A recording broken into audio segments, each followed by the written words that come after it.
अच्छा सुनो, सब्सक्राइब करते वक्त ना घंटी बजा देना ताकि जब मैं ऑनलाइन आऊँ तो तुम्हारे फोन की भी नमस्कार दोस्तों, स्वागत है आप सभी का हमारे YouTube चैनल पर। तो आज हम बात करेंगे UP DElEd BTC admission 2024 latest update के बारे में। तो आज हमारी तारीख हो चुकी है 22 जून 2024 की बड़ी अपडेट में।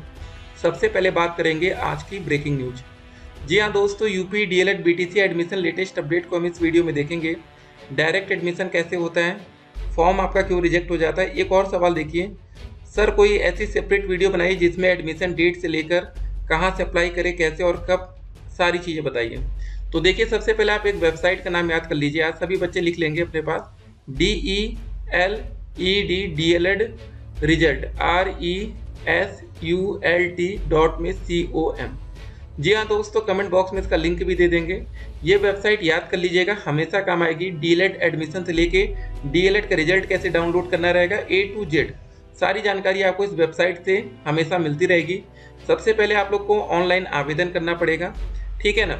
तो एक और बात आपको बता दें, यहाँ पर देख सकते हैं लोक परीक्षा कानून लागू हो गया। पेपर लीक में 10 साल की कैद होगी, 1 करोड़ रुपए का जुर्माना।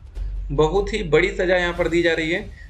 नए आयोग ने काम कुछ भी नहीं किया लेकिन वेतन बढ़ाने को दे दिया प्रस्ताव, ठीक है।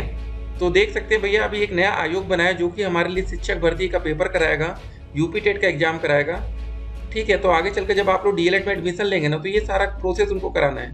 भैया काम कुछ करे ना करे लेकिन वेतन तो बढ़ा रहे हैं, चलिए बढ़िया है। पेपर लीक रोकने के लिए बन रहा है सख्त कानून। नीट यूजी काउंसलिंग टालने से सुप्रीम कोर्ट ने किया इनकार। परीक्षा रद्द करने की मांग वाली याचिका पर केंद्र व एनटीए को नोटिस, ठीक है। यहाँ पर दोस्तों कहा गया, काउंसलिंग कोई ऐसी चीज नहीं जो शुरू हुई और बंद हो गई, यह एक प्रक्रिया है। 6 जुलाई से होनी है काउंसलिंग। शीर्ष कोर्ट मामले पर 8 जुलाई को करेगा सुनवाई, ठीक है ना। तो ठीक है, देखिए पेपर आउट भी हो जाता तो देखिए होता क्या ना, तो ये देखा जाता पेपर कितने जगह आउट हुआ है, तो वहाँ का पेपर रद्द हो सकता है। लेकिन अब ये कहिए A to Z सारा पेपर रद्द हो जाए, ये थोड़ा सा मुश्किल होता है। उसके बाद दोस्तों देखिए, जो हमारी ऑफिशियल नोटिस आएगी कुछ ऐसी होगी। अब चलिए हम आपको जो आपके कमेंट्स है उसका आंसर इस वीडियो में करेंगे। सर इस बार अदर स्टेट वालों को एडमिशन हो सकता है क्या? देखिए, इसीलिए हम कह रहे हैं थोड़ा सा आपको भी इंतजार करना पड़ेगा जब तक ऑफिशियल नोटिफिकेशन नहीं आ जाता, ठीक है। ये कहना गलती होगी हमारी कि मौका मिलेगा कि नहीं, ठीक है। हम लोग वेट कर लेंगे, थोड़ा दिन सब्र। देखिए डीएलएड में अगर आप लोग एडमिशन लेने जा रहे हैं, सभी बच्चों से हम कह रहे हैं कि सभी बच्चों के पास कुछ हो या ना हो, उनके पास पेशेंस होना चाहिए, सब्र होना चाहिए। सब्र नहीं है तो डीएलएड करना बेकार है। सर हम बिहार से हैं, क्या यूपी में डीएलएड कर सकते हैं, प्लीज सर बताइए। देखिए हम सभी बच्चों को रिप्लाई करते हैं, ऐसा नहीं होता कोई बच्चा छूटेगा, ठीक है। अगर आपके पॉजिटिव कमेंट्स हैं तो रिप्लाई 100% आना है, ठीक है। तो एक बात समझ लीजिए, और निगेटिव कमेंट्स पर भी आ जाता है कभी कभी।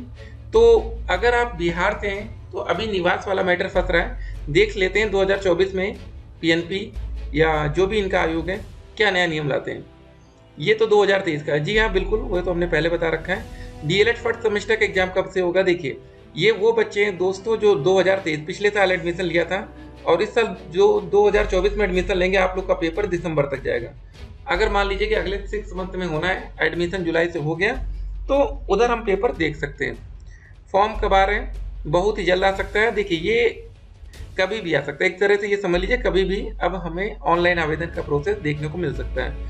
41,000 जो फीस है वो 2 साल की है कि 1 साल की। देखिए हमने कितनी वीडियोस में आपको बता रखा है फीस के बारे में, कि पहले साल की फर्स्ट ईयर की फीस जो होगी वो होगी 41,000, ठीक है। और सेकेंड ईयर की भी जो फीस होगी दूसरे साल की वो भी होगी 41,000, ठीक है। बहुत से बच्चे कहते हैं सर जी एक ही तरह के आप क्वेश्चन हर बार वीडियो में बताते हैं, तो कोई ना कोई बच्चे का कंफ्यूजन रहता है, ये कमेंट हमारा नहीं है, ठीक है ना। गुड नाइट सर, चलिए गुड नाइट आपको भी, ऐसे गुड मॉर्निंग है। सर 2022 में डीएलएड एडमिशन के लिए पेपर नहीं दिए थे, तो सर मेरा भी फॉर्म ऑनलाइन हो जाएगा, प्लीज़ बताइए। तो ये कौन से बच्चे हैं, एक तो वैसे बच्चे होंगे जो एग्जामिनेशन फॉर्म भरते हैं पेपर नहीं देते, वही वाला होना चाहिए, ठीक है। तो एग्जामिनेशन फॉर्म भरेंगे तो आप पेपर दे पाएंगे। सर यूपी में बीए प्लस स्पेशल डीएलएड एक साथ वैलिड होगा, तो ये दोस्तों कौन सा है, देखिए जब आफ्टर ग्रेजुएशन ही आप यूपी में डीएलएड में एडमिशन ले सकते हैं, और एक साथ 2 रेगुलर कोर्सेज नहीं कर सकते। एडमिशन तो चालू होने दो, बात के लिए कुछ रखो, ठीक है, सब बातें हो गई। सर प्लीज़ बता दो डीएलएड फॉर्म कब तक आएगा, बहुत ही जल्द आने वाला है, एकदम तैयार रहिए, ठीक है ना।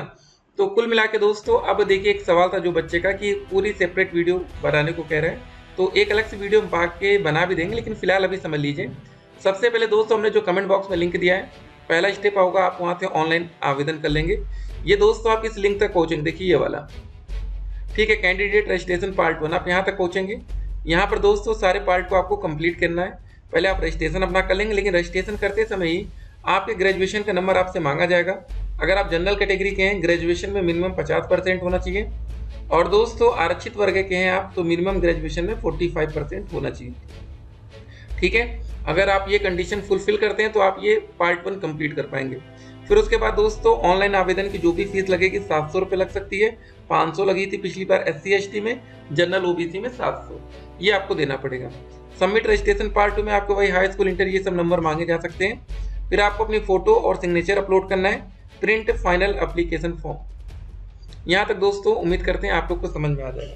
लेकिन ये जो प्रिंट फाइनल एप्लीकेशन फॉर्म है, इसका PDF आप निकलवा के अपने पास रख लेंगे, ठीक है ना। ये आपके पास होना जरूरी है, अगर आपके पास ये नहीं रहेगा तो दिक्कत में आएंगे। ये जब दोस्तों आप कंप्लीट कर लेंगे, अपना पूरा फॉर्म फिल कर लेंगे, उसके बाद दोस्तों आपको अपनी स्टेट रैंक को डाउनलोड करना पड़ेगा, ठीक है। स्टेट रैंक जैसे डाउनलोड होगी उसके बाद चॉइस 1 में स्टेप जनरेट OTP, यहाँ दोस्तों 5000 रुपये की आप पेमेंट करके ये करेंगे।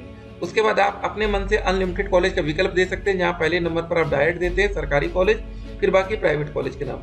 तो आप चाहे तो लाइन से सारे जिलों के डायरेक्ट कॉलेज दे सकते हैं, लेकिन हम एक ही बात कहेंगे, अगर आप दूसरे जिले में जा रहे हैं, दूसरे डिस्ट्रिक्ट में, अगर आपके वहाँ जान पहचान नहीं है, अगर आप रूम रेंट पर लेकर रहेंगे तो महंगा पड़ सकता है। बाकी हॉस्टल की सुविधा होती है, लेकिन हॉस्टल एक बार पहले पता कर लीजिए, क्योंकि ऐसे खंडहर होते हैं कुछ जगह कि लगता है लेते ही गिर जाएगा घर, ठीक है ना, ये ध्यान रखेंगे।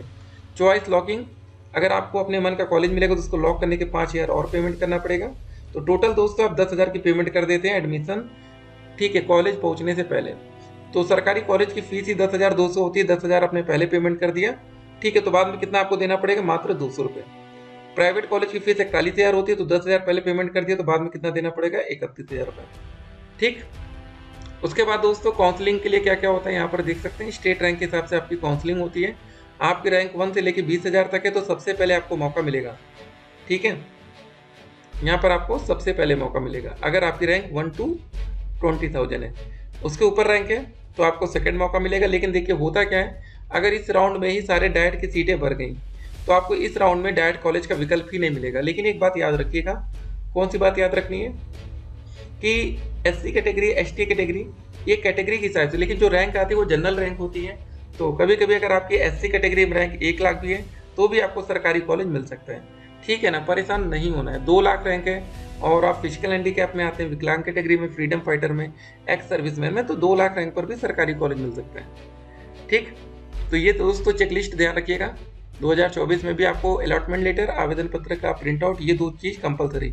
फिर हाई स्कूल इंटर ग्रेजुएशन का रिजल्ट और, ठीक है, प्रमाण पत्र, फिर उसके बाद निवास प्रमाण पत्र, ये देख सकते हैं। सबसे इंपॉर्टेंट यही रहता है, अगर ये नहीं है तो आपका एडमिशन निरस्त भी हो सकता है। यहाँ पर साफ साफ लिखा है क्या है, जरा पढ़ लीजिए। आयु में एज लिमिट में मिनिमम दोस्तों अगर आपके 18 साल उम्र नहीं है तो आप एडमिशन के पात्र नहीं होंगे। तो यहाँ पर क्या लिखा है जरा देखते हैं हम लोग। निवास साफ साफ लिखा है, ऐसे अभ्यर्थी आवेदन हेतु पात्र होंगे जो उत्तर प्रदेश के स्थायी निवासी हों। प्रवेश के समय होने वाले ब्लेकी जांच में अभ्यर्थी को उत्तर प्रदेश में अपने गृह जनपद का सक्षम अधिकारी द्वारा प्रवेश की तिथि तक जारी किया गया निवास प्रमाण पत्र प्रस्तुत करना अनिवार्य होगा, अन्यथा की स्थिति में अभ्यर्थी का आवेदन पत्र निरस्त कर दिया जाएगा। साफ साफ दोस्तों यहाँ लिखा है ना, ये ध्यान देंगे। चलिए दोस्तों मिलेंगे एक और वीडियो में, तब तक के लिए स्टे कनेक्टेड। आपका दिन शुभ हो।